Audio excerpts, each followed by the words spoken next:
What's up everyone, it's your old school expert, and today I'm finally doing my top 25 rarest and most expensive card update. I did this original video back in 2013 and it got a ton of views and I was really happy, but it's been a long time since I've done one, and this one is going to be the PSA graded edition because now I'm grading my rarest and most expensive cards.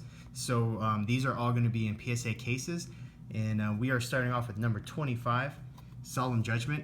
This is not really an expensive card, but it's actually pretty rare for how much Metal Raiders has been graded recently. The populations for PSA 10s are in like the 20s and 30s for most of the ultra rares, but Solemn Judgment is still pretty low in population. This is a widely popular card and a lot of people used it. Plus, I absolutely love the artwork. It is so cool. And anyway, so number 25, Solemn Judgment, comes in around between $200 and $250. Next, we have Summoned Skull at number 24. And Summoned Skull is one of the more iconic cards out of Metal Raiders, and it wasn't really used that much because there was already, when it came out, there's already a common printing in the Yugi starter deck. So not too many people really bothered to get the ultra rare version, plus it was more expensive. So today, it is still a classic card. Everybody loves it, and this comes in at number 24, around $250. I base these prices off of what they've sold for recently on eBay.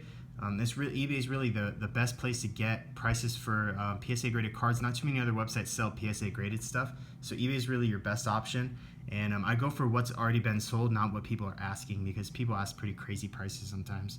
So number 23, we've got Time Wizard from the Metal Raiders set, another iconic Metal Raiders card, and goes perfectly with Joey here. There's actually a Time Wizard up here on the play mat. I really like this mat. Joey's probably my favorite character, so I jumped on the chance to get this mat. I think it's actually made by Konami, and they're like 15 bucks, so get one if you like it. Anyways, Time Wizard. This guy is worth about 250 bucks. I actually sold my extra PSA 10 Time Wizard for that price. And then on eBay, they're a little more. So next at number 22 is Thousand Eyes Restrict, Relinquished's big brother. And this card actually has pretty low population. I think the 10s, there's only 7 of them in first edition, and this is one of them. So this typically, if it does sell, will sell for around 250 bucks, and that's number 22 on the list. Now going to number 21, we have a very popular card. It's Dark Magician from DDS, and this was in my original video, and this was I think like 40 bucks at the time, and now ungraded, they're in mint condition, they're probably about 80 bucks. Graded PSA 10 like this, there's a pretty good amount of them graded PSA 10, and they typically right now are selling for about $275. So that is Dark Magician DDS coming in at number 21. So now, cracking the top 20, we've got, it's actually 3 cards. It is the God cards from my original video. Also, most of these cards are from the original video, but anyways, these guys, they're each worth about 300 bucks in PSA 10 condition, and these are the GBI or GB1. Some people think it's a 1. It kind of looks like an I to me, but anyways, these are the prismatic / secret rare. They call them at PSA. They call them the silver ones. They have the gold ones or the ultra rare ones. The ultra rare ones are worth a lot less. So pick up the secrets if you can / prismatic, whatever you want to call it. And these are again about 300 bucks each, give or take. You know, Obelisk is probably the cheapest, and sometimes Slifer's hard to get. Sometimes Winged Dragon of Raw's hard to find. I mean, it just depends. But altogether, they're close to 900 bucks for the set. So I just put them together individually at number 20, or sorry, together at number 20, and individually they're about 300 bucks. So number 19, we got Dark Magician of Chaos, very iconic card. One of the main reasons for the ban list. This set was crazy and had just some really good cards. So Dark Magician of Chaos, it finally got nerfed when it came off the ban list. Not too bad, but it just, I mean, it's just a slower card. It's not as good as it used to be. Most of the best Magic cards are banned these days, so you can't even get anything crazy good back from your graveyard.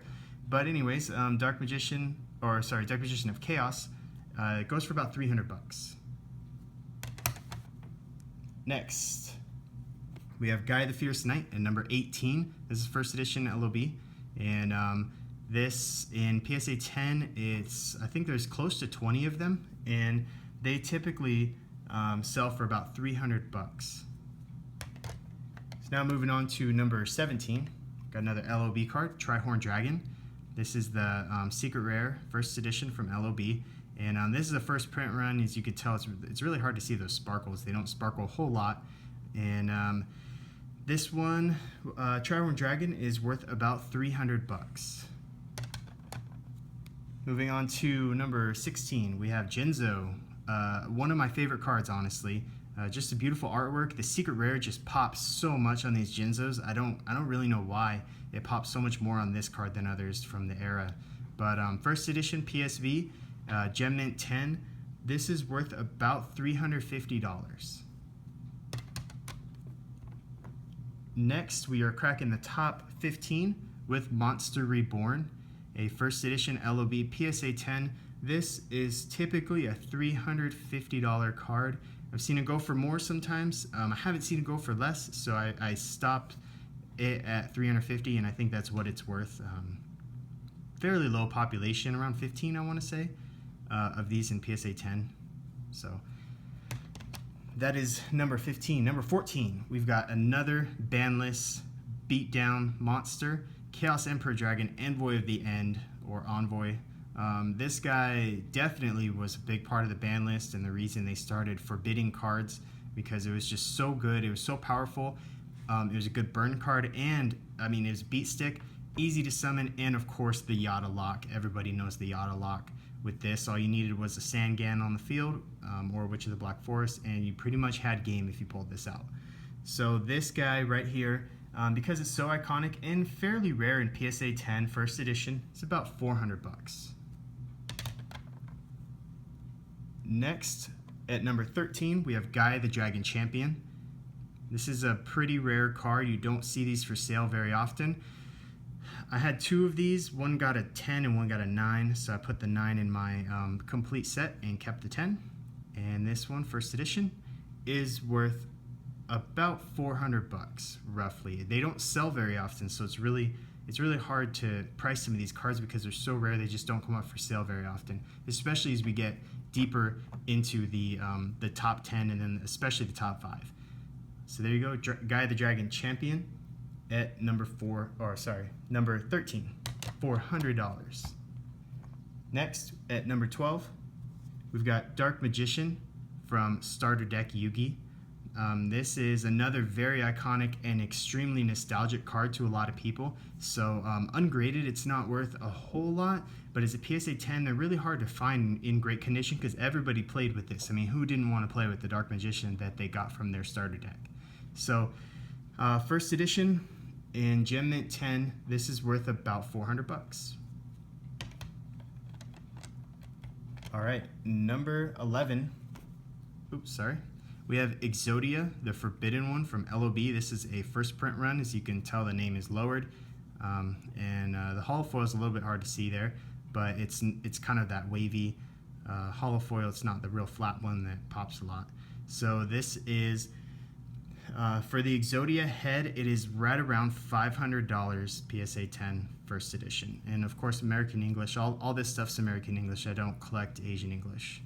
It's worth significantly less as Asian English because collectors in America typically don't want that. All right, so now we are finally cracking the top 10, and we start that off with none other than Blue Eyes White Dragon from Starter Deck Kaiba. Such an iconic card, such a beautiful card. I mean, the artwork's great. The holofoil just pops right out at you. It's really cool. First edition, and Gem Mint 10. There's a decent amount of these out there, but they're very sought after, so this is worth right around 500 bucks. Sometimes they sell for more than that, but I would put it at $500. All right, number 9. We take a big increase here in value from 10 to 9, and we got Dark Magician Girl from Magician's Force first edition. These do have a fairly decent population out there of PSA 10s in first edition, but it's still a pretty rare card. It was a short printed set, Magician's Force, so and then Dark Magician Girl, of course, very iconic. And this card is worth right about 700 bucks. Number 8, we have Dark Magician from Legend of Blue Eyes. First edition, it's a really rare card. It's one of the top 3 most expensive cards out of LOB, and graded PSA 10 in first edition. You're looking at right about 700 bucks. Sometimes they sell a little bit more than that, 750, somewhere around there. Just depends on how many are for sale at the time. Of course, if you put more for sale, that drives the price down. So next, we've got DDS Blue Eyes White Dragon coming in at number 7. This is such a beautiful card. It sparkles like crazy, and it's just a phenomenal looking card. It's really, really nice. It's got the original artwork, and it's just it's very iconic. So these are also pretty rare. At least the card itself is rare. You don't see them in most people's collections, especially people who don't collect old school stuff. So this card I would value right now at about $750. They used to be a lot higher, but there's a lot of them now that are PSA 10. So the population's pretty high, so there's plenty out there, but they're still worth about $750. Moving on to number 6, we got Needleworm. This is one of my personal favorites. I love this card. It's so cool looking. The blue in the background and then the purple, like the colors are just incredible. They really are. And I just remember looking, I think I was in like 10th grade, looking on the internet at the library on eBay, looking at these and thinking, man, I wish I could buy one of those. They were about 50 or 60 bucks back then when it was first printed. But the reason this is so rare and I feel it's so expensive is because the centering on TP3 was atrocious. It's so hard to get these with nice centering, let alone no scratches or any other issues that would cause it to not get a PSA 10. So the population of these is just 3 that are PSA 10, and one of the 3 I've seen, I don't remember who has it, but it is way off centered and it's so ugly looking. And it definitely should not have gotten a 10. I don't know who was grading at that time, but they missed that one pretty badly. But this one's beautiful, so I'm so happy to have this in my collection. It's extremely rare, and I would put a value of around $750 on this. So moving on, we're going to finally crack the top 5. And again, it's some of these cards are really hard to price because they just don't come up for sale because they're just, you know, pretty rare. So we got at number 5, Mechanical Chaser from TP1. This card I actually purchased really cheap. I think the seller didn't realize how rare this actually is. The population, I believe, is 6 of these in PSA 10. Again, centering issues are a big problem with this card. Of the 4 I have, 2 of them are way off centered, and the one that is centered is a little bit scratched, like a mild play wear on the back. So this is really my only gem mint condition one, and again, there's only I think 6 of these out there. Such an iconic card. A lot of people remember this from the very early days of Yu-Gi-Oh! And this I would put a value of around $800 to the right person. Number 4, we've got Blue Eyes from LOB, first edition, and of course American English. And the population of these has really gone up. I want to say it's around 30, maybe more, but it's also super nostalgic and iconic.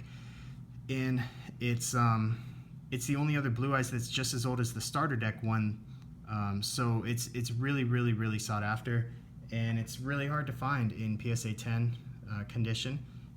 The other one I have is right here, and this one is the second print run. This is the first print run. You can see the difference. First print runs are darker, the name is a little bit lower, and the foil is just tiny different. The foil is flat and actually a little shinier in the second print runs. In the first print runs, it's a little bit wavy and not quite as shiny. So I prefer first print run. That's my favorite. It's a lot more rare too. You almost never see first print run stuff graded PSA 10 from LOB. It's harder to do. So this one I would value at around $850, and it would be higher if the population wasn't so high. Moving on to number 3, we have the Dark Paladin corrected artwork. This, I think the population is around 10 for the corrected ones, something like that. They're really rare.